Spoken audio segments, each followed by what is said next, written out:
আগামীকাল দেশ জুড়ে পালিত হবে খুশির ঈদ। এই ঈদের আগেই এলাকায় যাতে শান্তি শৃঙ্খলা বজায় থাকে তার জন্য পুলিশের পক্ষ থেকে রুট মার্চ করা হলো। বীরভূমের লাভপুর থানার অন্তর্গত চৌহাট্টা মহদড়ি 1 নম্বর গ্রাম পঞ্চায়েতের চৌহাট্টা হীরাপুর বামনি গ্রাম কুসুমগড়িয়া গ্রামের মেন রাস্তায় রুট মার্চ বীরভূম জেলা পুলিশের পক্ষ থেকে। বোলপুর এসডিপিও রিকি আগরওয়ালের নেতৃত্বে পুলিশের পক্ষ থেকে এই রুট মার্চ করা হয়। বোলপুর এসডিপিওর ছাড়াও উপস্থিত ছিলেন সিআই নানুর মিঠুন ব্যানার্জি, ওসি লাভপুর সায়ন্তন ব্যানার্জি।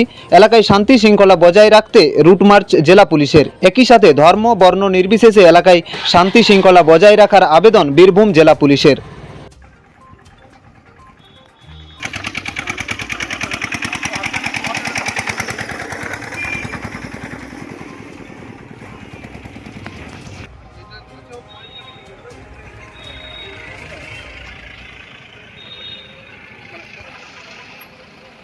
লাভপুর থেকে ইকবাল হোসেনের রিপোর্ট, রূপসী বাংলা মিডিয়া।